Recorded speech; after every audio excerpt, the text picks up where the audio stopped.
안녕하세요. 반석 믿음으로 이끄는 지침서 네 번째 시간입니다. 오늘은 하나님 주님은 어떤 분이실까? 바로 인간을 창조하신 하나님에 대해서 증거하도록 하겠습니다. 인간을 창조하신 하나님, 오늘은 하나님께서 왜 이 땅에 인간을 창조하시고 경작하시는지에 대해 증거하고자 합니다. 하나님께서는 시작도 끝도 없으신 분이시며 사람이 상상도 할 수 없는 아득한 태초로부터 스스로 존재하셨던 것입니다. 그러니까 우리 인간은 모든 것이 시작과 끝이 있지만은 하나님께서는 우리가 상상도 할 수 없는 시작점이 없는 시작, 그 태초라고 하죠. 태초 이전의 태초, 창세기에 나오는 그 태초보다 더 이전의 태초를 말합니다. 그러다가 어느 때인가 이르러 하나님께서는 하나의 계획을 세우셨습니다. 바로 천지 창조와 인간 창조의 계획이었죠. 그 계획을 이루기 위해 하나님께서는 오랜 세월에 거쳐 하나하나 준비 작업을 이루기 시작을 했습니다. 이 시간은 굉장히 오래된 시간이고 우리 인간 창조, 천지 창조를 한 계획은 굉장히 오래전에 이렇게 하나님께서 계획을 세우신 분입니다. 그 전에는 하나님께서 우주에 홀로 이렇게 편만에 계셨던 것입니다. 그런데 그래서 이제 먼저는 하나님께서 계시던 영의 공간, 하나님이 계시는 공간은 영의 공간이라고 합니다. 우리가 있는 곳은 육의 공간이죠. 영의 공간에서 장차 천하 만물과 인간을 지으실 육의 공간을 구분해 내셨던 겁니다. 그렇기 때문에 영의 공간과 육의 공간, 영과 육을 이렇게 구분하는 겁니다. 그리고 원래 홀로 계셨던 한 분이신 하나님으로부터 성자, 성령 하나님을 분리해 내시고 성부, 성자, 성령 삼위일체 하나님으로 이게 세 분으로 존재하셨습니다. 세 분은 이렇게 동일한 하나의 분이십니다. 우리가 이제 인간 세상을 생각할 때는 복사기 있다 하면 원본 있고 복사본이 있는데 하나님께서는 그것이 아니고 동일하게 세 분이 동일한 원본처럼 이렇게 세 분이십니다. 그래서 우리가 이러한 것들을 잘 알고 이제 우리가 성경을 공부해 나가야 할 것입니다. 그러면서 이때부터 하나님도 형상을 입으셨는데 바로 우리 사람과 같은 형상을 입으셨습니다. 그전에는 사람 형상을 입지 않으셨죠. 영세계 안에서는 천군과 천사, 그룹 이런 영의 존재들을 만드셨고 육의 공간에서는 장차 인간들이 살아갈 지구를 만들어 놓으셨습니다. 그래서 영의 공간에서는 영의 공간에 있어야 될 것들, 즉 천군, 천사, 그룹 이런 것들을 만들고 또 육의 공간에서는 우리 인간이 살아가야 될 공간을 만들기 위해서 천지창조를 하고 해, 달, 별, 지구를 만들고 식물, 동물, 공기 이런 걸 만들고 인간을 만드신 것입니다. 그래서 영의 공간과 육의 공간 두 개의 공간을 각각 만드신 것입니다. 이렇게 모든 준비를 갖추신 후에 하나님께서는 6일 동안 빛과 궁창, 해와 달, 별, 그리고 각종 식물과 동물 등 천하 만물을 지으시고 마지막으로 사람을 6일째 되는 날 마지막으로 지으셨습니다. 그러면 하나님께서는 왜 사람을 만드셨을까요? 이 질문에 답을 할 수 있다면 사람이 왜 사는지, 어떻게 살아야 하는지에 대해서 답을 얻을 수가 있습니다. 이것은 굉장히 중요한 철학적인 문제죠. 우리 삶의 가치관의 문제고 인간 삶의 목표에 관한 문제죠. 사람이 왜 사는지, 어떻게 살아야 하는지에 대한 답은 바로 하나님께서 왜 인간을 만드셨고 또 왜 천지창조를 하셨는지, 왜 영과 육의 공간을 구분해서 이렇게 공간을 만드셨는지 이것을 알면 우리가 흔들리지 않는 반석 믿음으로 올라가는 이런 이정표를 삼을 수가 있습니다. 첫 번째로 인간을 창조하신 하나님에 대해서 증거하도록 하겠습니다. 진정한 인간의 가치를 알기 위해서는 하나님께서 인간을 창조하신 목적을 알아야 합니다. 자신이 태어난 목적에 맞게 사는 삶이야말로 참으로 가치 있고 의미 있는 삶인 것입니다.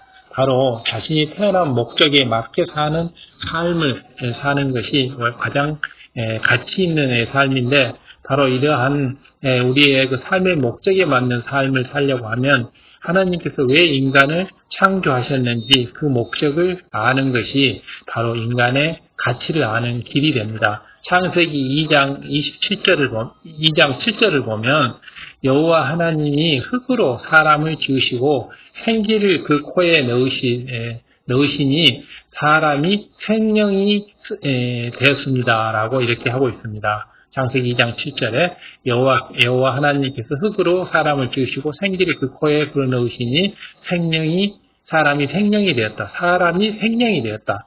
하나님께서는 만물을 말씀으로 창조하셨지만 사람은 친히 흙으로 빚으셨고 하나님께서 바로 생기를 넣어서 생명이 되게 하셨습니다.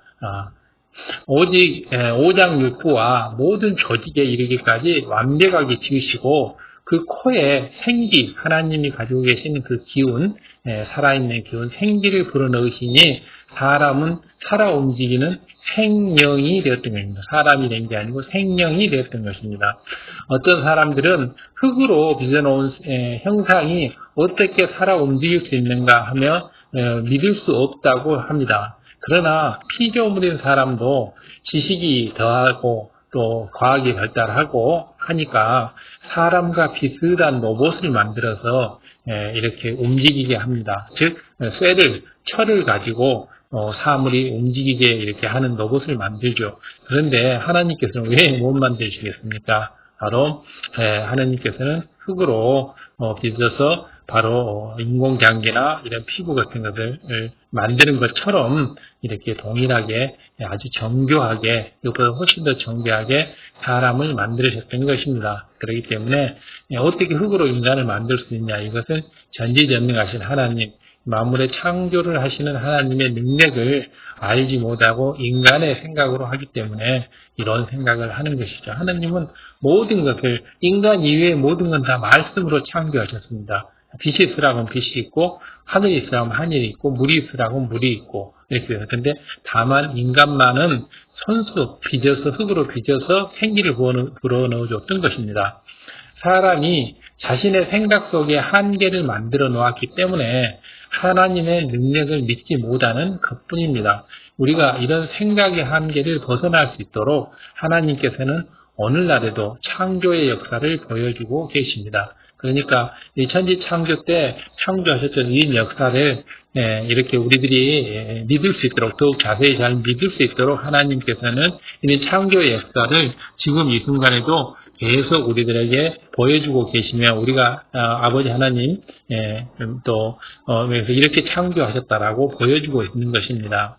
전능하신 하나님의 창조의 역사를 직접 체험한 사람들은 정말 많고, 우리도 또 그 체험을 직접 해볼 수가 있습니다. 그 중에는 소아마비나 교통사고로 양 다리 길이가 달라져서 수년 혹은 수십 년 고통을 받았던 사람들이 이렇게 하나님의 권능을 나타내는, 하나님의 역사가 있는, 성령의 역사가 있는 권능의 종에게 와서 기도를 받은 후에 양쪽의 다리가 같아진 경우, 이런 경우들이 굉장히 많고, 실제로 그런 것을 체험한 체험자들, 간증자들을 우리는 수없이 우리 주변에서 만나볼 수가 있고, 또 우리들 자신도 그러한 어떤 간증자, 체험자가 될 수 있습니다. 왜냐하면 하나님의 창조의 능력은 예나 지금이나 그때나 지금이나 동일하게 존재하기 때문입니다. 예를 들어서 누구 집사님은 선천성 내성마비로 인해서 왼쪽 다리가 오른쪽 다리보다 4cm 짧았습니다. 한쪽 다리가 더 짧은 거죠. 걸을 때도 다리를 절었을 뿐 아니라 척추와 골반이 뒤틀려서, 양쪽 다리가 이제 서로 길이가 틀리기 때문에 그렇죠. 뒤틀려 있어서 오래 서 있거나 걷기도 아주 힘든 이런 상태였습니다. 이것은 태어나면서부터 내성마비로 인해서 왼쪽 다리가 비정상적으로 성장했던 것입니다. 그러던 중에 1997년 교회의 부흥성회에 참석을 해서 기도를 받고, 권능의 종으로부터 기도를 받고, 그 자리에서 짧았던 왼쪽 다리가 길어짐으로써 똑바로 이렇게 설 수 있게 되었던 것입니다. 바로 이런 것이 하나님이 나타내는 창조의 역사고 오늘날에도 동일한 이런 역사를 나타내고 계십니다. 짧았던 다리 때문에 휘었던 척추가 펴지면서 뒤틀린 골반도 정상으로 돌아왔으며 더구나 신장이 3cm 이상 커졌던 것입니다. 이런 것이 바로 우리가 볼 수 있는 창조의 역사를 우리 눈으로 볼 수 있는 것이죠. 보면 또 창조의 역사뿐만 아니고 재창조의 역사도 우리가 볼 수 있습니다. 또 2002년도에 인도의 큰 성회에서 참석했던 가네시라고 하는 소년은 인도 소년은 골반뼈 낭종이라는 병으로 골반뼈와 고관절을 잘라낸 상태였습니다. 골반뼈를 잘라내고 고관절도 잘라내버린 상태였습니다. 뼈를 잘라낸 부위에는 금속판을 넣고 볼트로 재어서 대퇴골과 골반을 연결해야 했습니다. 이후에도 가네시는 통증으로 계속 고통을 받았고 목발을 의지하며 겨우 몇 발짝 걸음을 걸을 정도의 이런 상태의 가네시였습니다. 이 소년은 바로 골반뼈 낭종이라고 하는 이런 뼈에 관한 이런 질병을 앓았던 것입니다.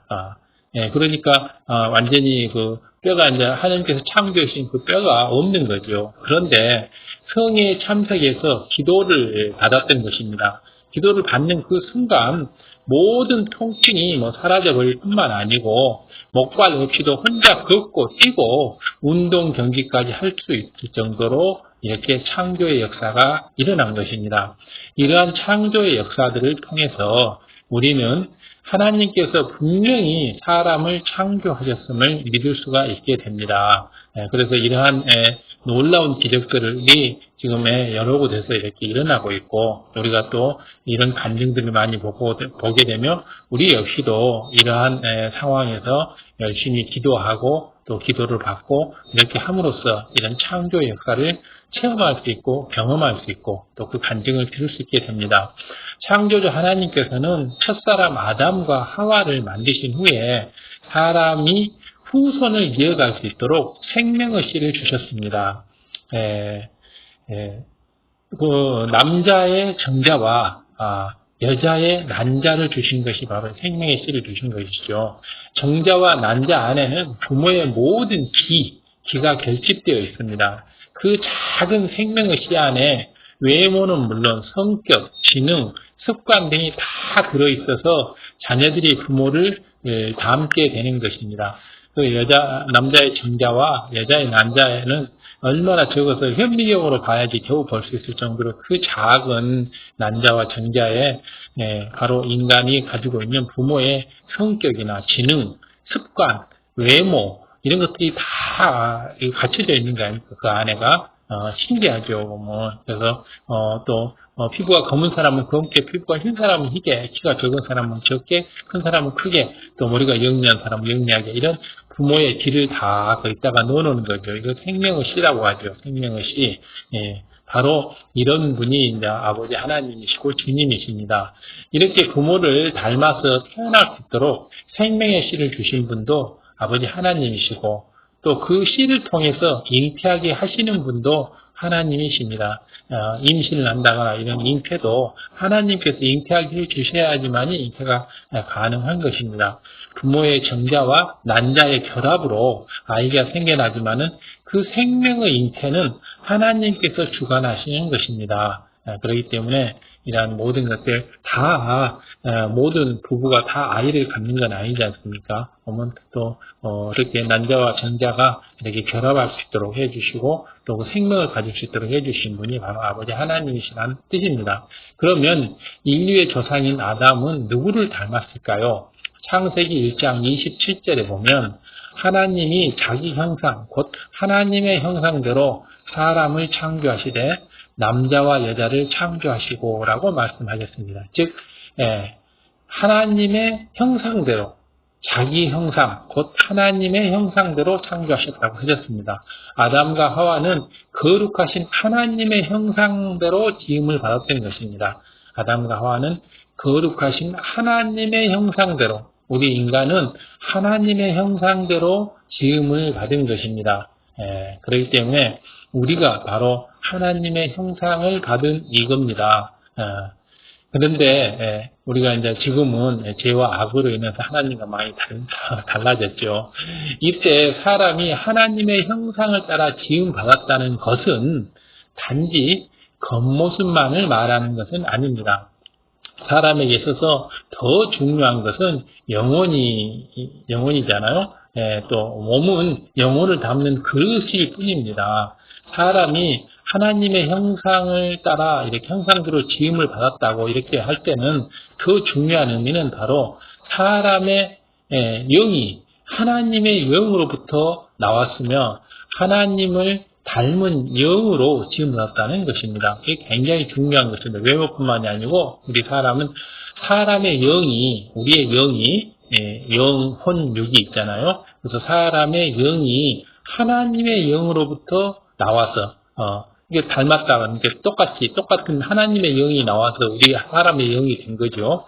그리고 하나님을 닮은 영으로 지음을 받았다는 겁니다. 하나님을 닮은 영으로. 그래서 우리가 영의 사람이 돼야 되는 것은 하나님을 우리가 맨 처음에 지어졌던 대로 하나님을 닮아가는 것이기 때문에 우리 신앙의 목적은 반석을 지나서 영으로 가야 되고 영에서 완전한 영, 온 영으로 가야 하는 것입니다. 우리 사람은 하나님의 영으로 지음을 받았기 때문에 우리의 본 모습을 회복을 해서 우리가 천국을 갈 때는 본 모습으로 회복을 해서 가야 하는 것입니다.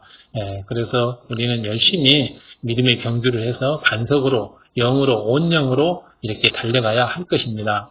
처음 지음받았을 때 아담의 영은 거룩하고 성결하신 하나님과 같이 선과 빛과 진리로만 채워져 있었습니다. 우리도 이런 아담의 영을 가야 되겠죠. 아담의 영은 거룩하고 성결하신 하나님과 같이 선과 빛과 진리로만 채워져 있는 그런 영을 받고 태어난 것입니다. 그런데 아담이 선악과를 따먹음으로써 범죄한 이후에는 인류는 점차 죄와 악에 물들어갔고 결국은 거룩하신 하나님의 형상을 잃어버리고 말았습니다. 특히 하나님의 형상 중에 하나님의 영을 잃어버리고 만 것입니다. 그래서 하나님의 영은 바로 거룩하고 성결하고 또 선과 빛과 진리로만 채워져 있는데 우리가 악을 함으로 해서 선 대신 악을 우리가 넣고 빛 대신 어둠을 넣고 진리 대신 비진리를 넣은 것입니다. 그러니 하나님을 믿는 우리가 반드시 해야 할 일은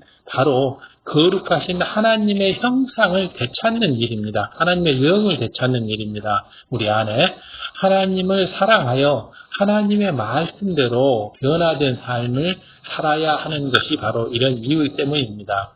두 번째로 인간을 창조하시고 경작하신 이유에 대해서 이제 알아보도록 하겠습니다. 첫 번째는 우리가 인간을 창조한 이유에 대해서 알았기 때문에 우리가 이렇게 살아야 되겠구나, 하나님의 영으로 가야 되겠구나 이렇게 알게 되겠죠. 두 번째는 우리가 왜 사는가 하는 인생의 목적을 알기 위해서는 창조주 하나님께서 왜 인간을 지으시고 이 땅에 인간 경작을 하시는지를 깨우치면 됩니다. 그렇게 하면 우리가 왜 사는지, 어떻게 살아야 하는지, 우리 인생의 가장 큰 목적, 철학적인 목적, 가치관의 목적, 인생의 목적을 알 수가 있습니다. 우리는 어디로 가야 될지를 알 수가 있습니다. 우리가 이런 목적을 알지 못하면, 목표가 없으면 우리가 헤매게 되죠. 바로 인간을 창조하시고 경작하는 이유는 성경에 보면 많은 비유들이 나오는데 그 중에서도 특별히 땅을 경작하여 농사를 짓고 열매와 곡식을 거두는 비유들이 많이 나옵니다. 예를 들어서 마태복음 13장에 보면 예수님께서는 사람의 마음을 네 가지 밭에 비유해서 마음밭을 가꾸라고 네 가지 밭에 비유해서 이렇게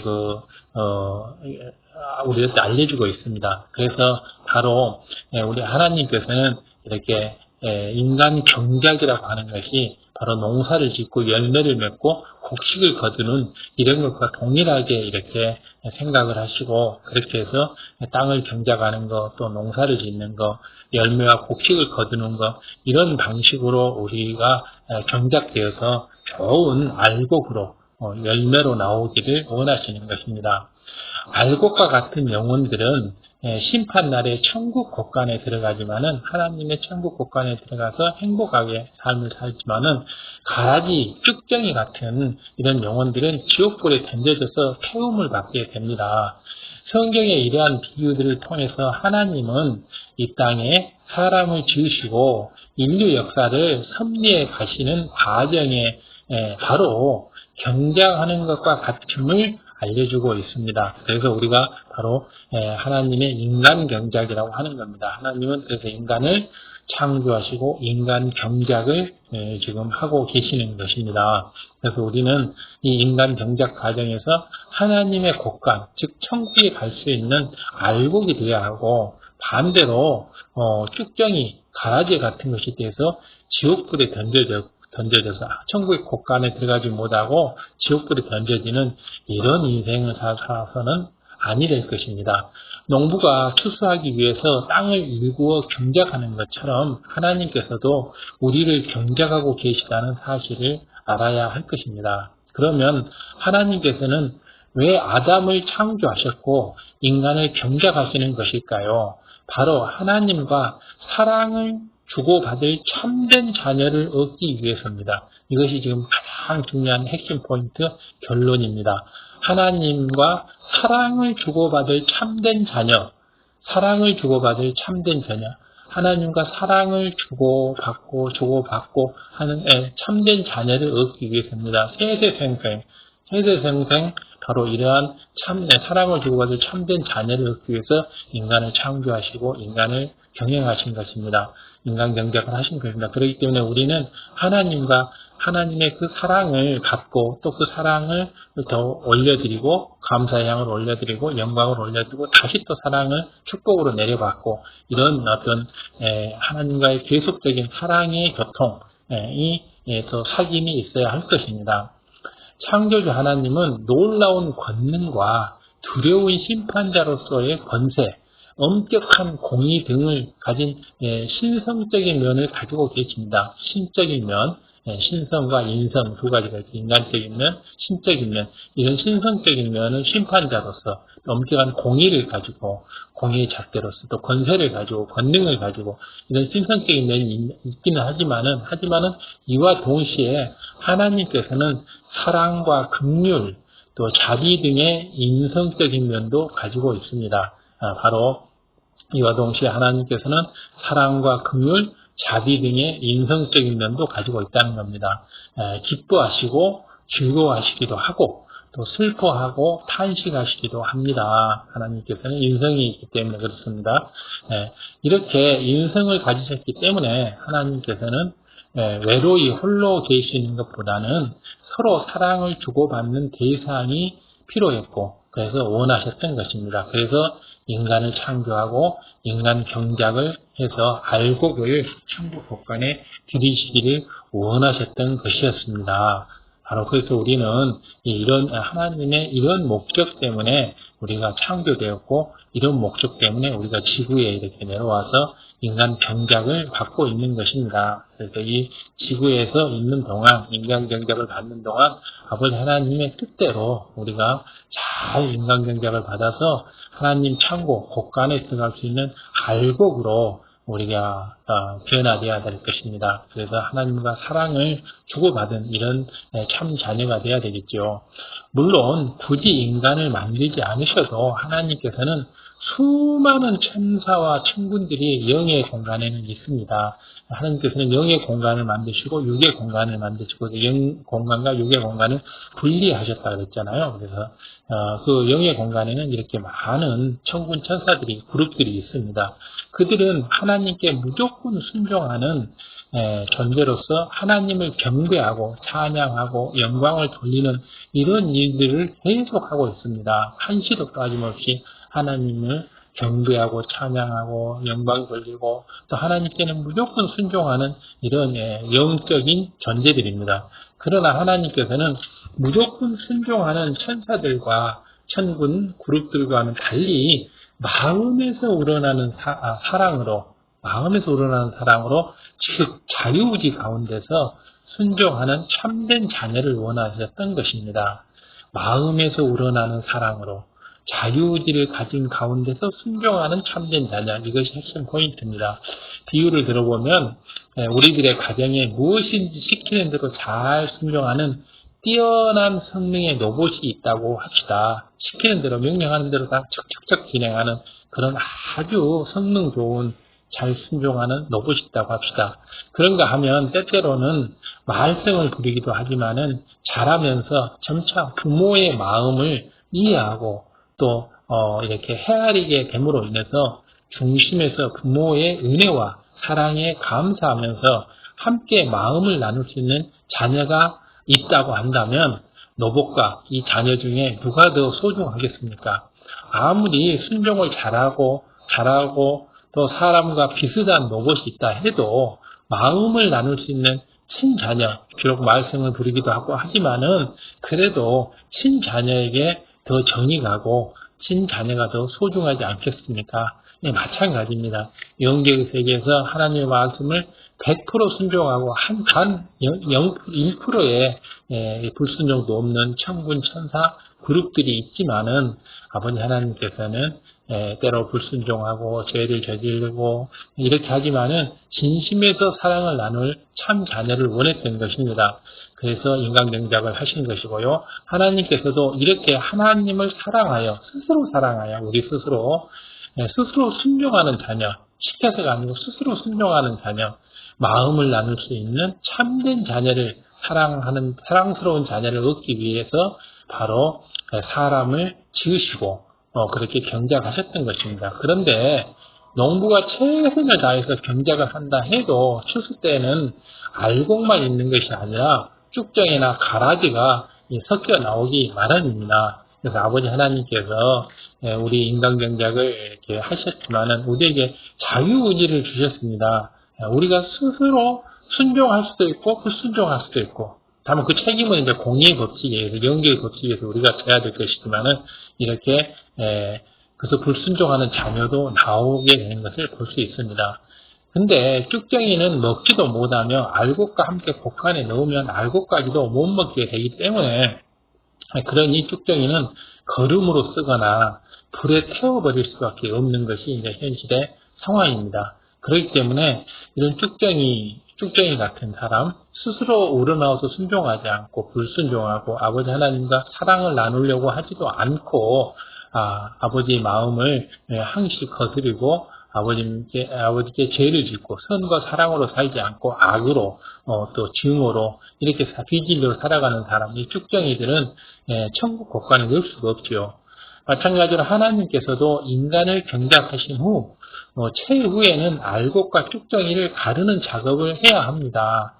마태복음 3장 12절에 보면 손에 키를 들고 자기의 타작마당으로 정하게 하사, 깨끗하게 정지하죠. 하사 알곡은 모아 곡간에 들이고 쭉정이는 꺼지지 않는 불에 태우시리라, 이렇게 했습니다. 마태복음 3장 12절 이렇게 아버지께서 이렇게 경작을 하시는 가장 큰 원인의 이유에 대해서 이렇게 말씀하고 계시죠. 그러면 손에 키를 들고 자기의 타작마당을 정하게 하사, 깨끗하게 하사 알곡을 모아 곡간에 들이고 쭉정이는 꺼지지 않는 불에 태우시리라, 이렇게 해서 최후에 인간 경작을 마친 최후에는 바로 알곡과 쭉정이를 가르는 작업을 이렇게 타작마당에 키를 들고 하는 것처럼 해서 알곡은 천국 곡간, 즉 천국에 드리고 쭉정이는 꺼지지 않는 불, 지옥불에 이렇게 태운다라고 하고 있습니다. 바로 이것은 우리가 농부들이 이렇게 하기 때문에 이런 비유를 들어서 우리에게 아주 쉽게 설명을 해주는 것입니다. 여기서 꺼지지 않는 불이란 지옥불을 의미합니다. 하나님께서 정해 놓으신 마지막 때가 이르면 하나님께서는 인간 경작을 마감하시고 이 땅에 살았던 모든 사람들을 심판하십니다. 모두 한꺼번에 심판하시죠. 이때 알곡이 아닌 쭉정이가 된 사람들은 심판을 통해서 지옥불에 이렇게 떨어지게 되는 것입니다. 지옥불에 태워서 없애는 거죠. 그리고 이 알곡들만 하나님께 우러나오는 마음으로 스스로 순종하고 스스로 우러나 순종하고 선과 사랑으로 진리로 살아가는 사람, 아버지께 스스로 우러나서 감사의 향을 올리고 기쁨의 향을 올리고 이런 사람, 누가 시켜서가 아니고 이런 사람은 알곡으로 바로 천국 곳간에 천국에 들이신다는 것입니다. 그러면 천국에 가는 알곡과 지옥에 가는 쭉정이는 각각 어떤 사람일까요? 알곡이란 예수 그리스도를 영접하고 하나님을 사랑하며 하나님의 말씀대로 살아가는 사람들을 말합니다. 다시 한번 알곡이란 예수 그리스도를 영접하고 주님으로 영접하고 주님 구세주로 영접하고 하나님을 사랑하며 하나님의 말씀대로 살아가는 사람을 알곡이라고 합니다. 그러면 쭉정이는 이 반대가 되겠죠. 예수 그리스도를 영접하지 않고 하나님을 사랑하지 않고 하나님의 말씀대로 살아가지 않는 사람들을 얘기하겠죠.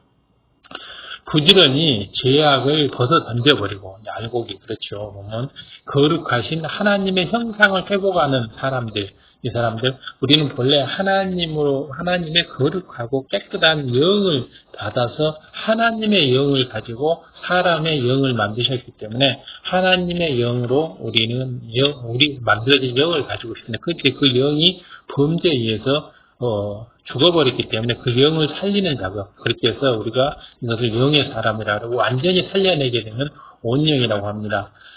반면에 쭉정이는 하나님을 믿지 않고 예수 그리스도를 구세주로 영접하지도 않고 이런 사람들을 얘기합니다. 그러다 보니까 비진리와 어둠 가운데서 살아가는 거죠. 바로 원수마귀 사단은 비진리와 어둠에 사는 거죠. 바로 주님은 내가 진리요 빛이요 생명이라고 했지 않습니까?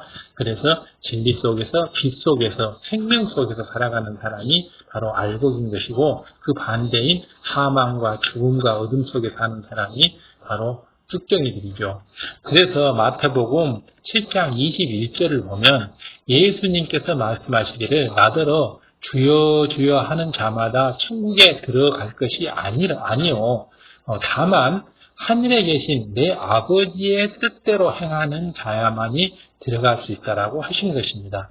하나님은 모든 사람들이 하나님의 마음을 알고 알곡이 되어서 구원에 이르기를 원하십니다. 디모데전서 2장 4절에 나오는 내용이죠. 하나님은 모든 사람들이 하나님의 마음을 알아서 모두가 알곡이 되어서 구원에 이르기를 원하노라고, 진리를 알고 구원받기를 원하노라라고 디모데전서 2장 4절에 나오죠. 바로 말로만 주여 주여 하면서 이렇게 하는 자들이 아니고 이런 자들은 천국에 못 들어간다고 했습니다. 바로 마음으로 믿어 의에 이르고 입으로 시인해서 구원에 이른다고 얘기했고요.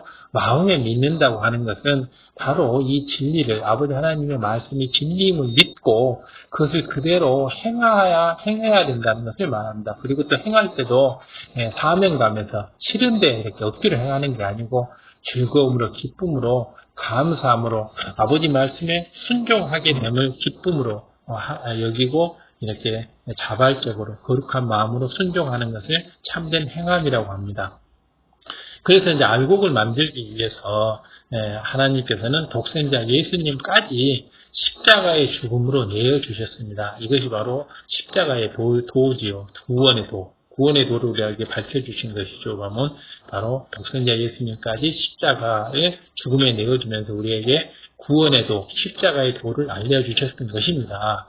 그럼에도 불구하고 주님을 구세주로 영접하지 않는 사람들이나 여전히 죄 가운데 사는 사람들은 하나님의 형상을 따라 지음받은 사람으로서의 참된 가치를 회복할 수가 없습니다.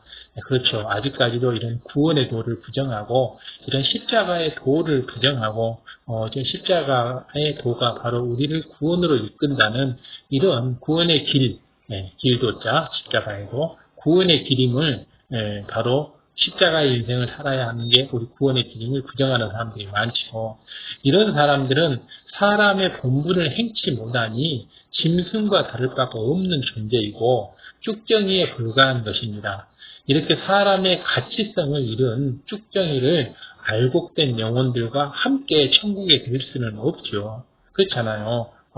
이런 사람들이 비진리 속에서 살고 바로 선과 사랑, 진리 속에서 사는 게 아니고 악과 또 미움, 시기, 질투와 또 완전히 진리 속에 사는 사람이기 때문에 이런 사람들이 천국에 들어와서 온갖 이렇게 미움, 시기, 질투를 퍼뜨리고 거짓을 퍼뜨리고 폭력을 행하고 이렇게 되면 천국이 거의 천국이겠습니까? 완전히 난장판이 되겠죠. 그렇게 이런 사람들은 천국에 들을 수가 없는 것입니다. 세상 정욕 가운데 서로 미워하고 시기하며 욕심과 다툼과 온갖 악을 가진 사람들을 천국에 들인다면, 정말 이런 사람들 천국에 들인다면 그 천국은 더 이상 천국이 아니죠. 행복하고 아름다운 곳, 영광스러운 곳이라고 말할 수가 없죠. 천국이 아니죠. 그러니까 이 사람들을 천국에 들일 수가 없는 것입니다. 그러면 천국에 들어오지 못한 영혼들은 그냥 소멸되어 버릴까요? 아닙니다. 사람의 영혼은 영원불멸한 것이기 때문에 소멸할 수가 없습니다. 그래서 우리는 하나님의 영을 받아서 태어난 영혼육을 가지고 태어나기 때문에 영은 결코 영원불멸하는 것이기 때문에 소멸할 수가 없고 대신 혼과 육은 이렇게 소멸이 되죠. 영혼육에 대해서 별도로 이제 공부를 좀 해야 될 것입니다만은 육은 이제 우리가 육체이고 혼이라고 하는 것은 육의 작용에 의해서 만들어진 어떤 기억 작용이나 사고 능력 이런 거 기억력 흔적 경험 이런 것들을 혼이라고 그러고 이 혼과 육을 이끄는 가장 최고의 높은 숭고한 거룩하고 순수한 하나님의 마음, 하나님의 영이라고 그러죠. 하나님의 영, 그것을 영이라고 합니다. 그래서 우리는 바로 이러한 영을 쫓아가고자 하는 이런 마음이 필요하고 이걸 완전히 따라갔을 때 우리는 영의 사람, 온영의 사람, 그리고 영의 사람으로 가겠다라고 마음을 붙여서 흔들리지 않는 믿음을 갖는 믿음을 반석의 믿음이라고 합니다. 그 반석의 믿음이라고 하는 것은 이러한 하나님의 영을 찾아서 가겠다라고 흔들리지 않는 믿음으로 나아가는 것을 반석의 믿음이라고 합니다. 그러니 이들도 한 곳에 모아서 영원히 가두어둬야 하는 것입니다. 왜냐하면 특정이 악인이라 할지라도 영이 있는 사람이기 때문에 없어지지가 않습니다. 그렇기 때문에 천국에 들 수는 없고 천국 영광이 되니까 한 곳에 모아두면서 영원히 가둬야 하는데 그것이 바로 이제 지옥이죠. 그렇게 가두어두는 장소가 바로 지옥입니다. 쭉정이가 된 영혼들은 각자의 죄값에 따라서 꺼지지 않는 불 가운데 영원한 형벌을 받게 되는 것입니다. 꺼지지 않는 불. 그래서 그 사람들이 바로 이렇게 지옥불과 유황불, 7배나 더 뜨거운 유황불이 있고 다음에 지옥불이 있는데 거기에 이제 가둬두는 것이죠. 그러면 세세평생 그 고통 속에서 불구덩 속에서 이렇게 지내야 되는 것입니다. 왜냐하면 영은 소멸되지 않기 때문에 그러니까 우리가 알곡이 돼야 하는 것은 너무나 당연한 일이고 알곡이 되지 않는 건 정말 어리석은 일이죠. 잠시 잠깐 이 세상에 사는 것 동안에 향락을 취함으로 인해서 이런 세상생 고통을 받는 게 얼마나 어리석습니까? 우리는 하나님께서 인간을 경작하시는 목적에 따라 알곡이 되기 위해서 살아야 합니다. 삶의 목표, 삶의 지향점이 바로 여기에 있습니다. 가장 먼저는 창조주 하나님을 믿어야 하시고 또 다음에 두 번째로는 우리의 구주가 되시는 예수 그리스도를 영접해야 하는 것입니다. 이것이 바로 십자가의 도입니다. 구원의 도이죠. 보면 구원을 받기 위해서 창조주 하나님을 믿는 것 그리고 구세주로 우리에게 보내주신 구세주 예수 그리스도를 영접하는 것 이것이 바로 십자가의 도입니다. 구주 구세주의 도, 구원의 도, 예수님께서 십자가에 달려 죽으심으로 인해서 바로 이런 구원의 도, 십자가의 도를 완성하신 것입니다. 구주라 하면 구세주를 줄임말이고, 이제 구세주를 더 줄여서 구주, 또 구를 빼버리고 주를 높여서 주님, 똑같은 말이죠. 주님 그러면 구세주님 그런 말이죠. 셋자를 빼면 구주님, 구주, 다음에 구도 빼버리면 주님 이렇게 되는 거죠. 바로 예수 그리스도를 얘기하는 겁니다. 그래서 바로 인간 창조를 하신 이유는 구원의 도, 십자가의 도를 통해서 우리를 천국 곳간에 드리기 위해서 인간 창조를 하시고 경작을 하신 것입니다. 또한 하나님의 말씀대로 순종하면서 성령의 능력으로 성령 하나님의 능력으로 변화되어서 거룩한 삶을 살아가는 것이 바로 우리가 살아야 될 삶, 영으로 가야 되는 것입니다. 하나님께서는 그런 여러분을 아름다운 천국으로 이끌어 들여서 영원한 행복과 기쁨을 함께 누리기를 원하십니다. 영원한 기쁨과 행복을 함께 누리기 위해서는 우리가 하나님의 영으로 지금 받았던 그 본래의 모습대로 우리 형상을 찾아가야 됩니다. 하나님의 영으로 되돌아가야 됩니다. 즉 영의 사람이 되어야 되고 더 나아가서 온영의 사람이 되어야 되는 것입니다. 바로 영의 사람, 온영의 사람을 향해서 이러한 신앙생활을 하겠다라고 마음을 굳게 바위처럼 반석처럼 굳게 신앙을 지키는 것을 반석의 믿음이라고 합니다. 반석, 흔들리지 않는 나는 어떠한 경우를 할지라도 반드시 영의 형상을 회복하겠다라고 굳건히 결의하고 나아가는 믿음, 이것이 바로 반석의 믿음이고, 반석 믿음, 이 영상을 하는 기본적인 목적이 바로 여기까지입니다. 그래서 우리가 이제 영을 향해서는 또 이제 더 높은 단계에 우리가 말씀대로 공부해야 하는데, 하여튼 영을 향해서 갈 수 있는 이런 흔들리지 않는 믿음을 갖는 게 바로 반석 믿음이고, 반석 믿음으로 이끄는 지침서로서 지금 이러한 영상을 만들고 있기 때문에 바로 이러한 영상을 통해서 반석의 믿음을 굳건히 하시기 바랍니다. 자, 그러므로 하나님을 닮아서 거룩하고 성결된 마음을 가진 참된 자녀로 나와서 영화롭고 행복한 천국에서 아버지 하나님과 사랑을 주고받으면서 영원히 살아갈 수 있기를 우리 주님의 이름으로 축원을 드립니다. 꼭 우리 그렇게 되시고 우리 함께 천국에 가서 세세생생 서로 사랑을 주고받는 정다운 이웃이 되어서 함께 살아가기를 해요. 이 땅에 잠시 잠깐 있는 동안에 우리가 정욕에 못 이겨서, 욕심에 못 이겨서 시기 질투하고 이렇게 비질리로 악속에서 살면 안 되잖아요. 자, 데살로니가전서 2장 19절에서 20절 내용입니다. 우리의 소망이나 기쁨이나 자랑의 면류관이 무엇이냐? 그의 강림하실 때, 주님께서 다시 오실 때 우리 주 예수 앞에 너희가 아니냐? 너희는 우리의 영광이요 기쁨이라. 그래서 주님이 다시 오셨을 때 우리가 바로 영광이 되고 기쁨이 돼야지. 우리가 쭉정이가 돼가지고 지옥불에 던져지면 하나님의 영광을 가리는 것이고 탄식하고 슬픔이 된다고 하는 건 얼마나 불행한 일이고 가슴 아픈 일입니까? 그렇기 때문에 우리 함께 손에 손을 잡고 함께 매일매일 이런 하나님이 주시는 구원의 도, 십자가의 도를 부지런히 공부하고 이것을 붙들고 또 불같이 기도해서 우리의 마음을 성결하고 거룩하게 만들어서 또 주변 모든 사람과 화평하고 거룩함과 화평함을 좇아라. 그렇지 않으면 주를 보지 못하리라 이렇게 하지 않습니까? 그래서 반석의 믿음을 이루고 더 나아가 영의 믿음, 온영의 믿음까지를 이루어나가서 하나님의 자녀로서 하나님의 영을 온전히 회복하고 하나님의 형상을 온전히 회복해서 주님이 계시는 그곳 천국에 가서 세세토록 영원히 행복하게 이렇게 살고 서로 이웃으로서 형제 자매로서 손잡고 행복하게 살 수 있는 그날을 위해서 이 땅에서의 행복한 믿음의 전진을 해나갈 수 있기를 우리 주님의 이름으로 기도드립니다. 감사합니다. 지금까지 시청해줘서 감사하고 오늘 들은 이 말씀 가슴에 깊이 명심해서 꼭 참된 반석의 믿음을 이루시기를 바랍니다. 그리고 구독, 좋아요, 알람 설정 부탁드리고 지인들께 영상 공유 부탁합니다.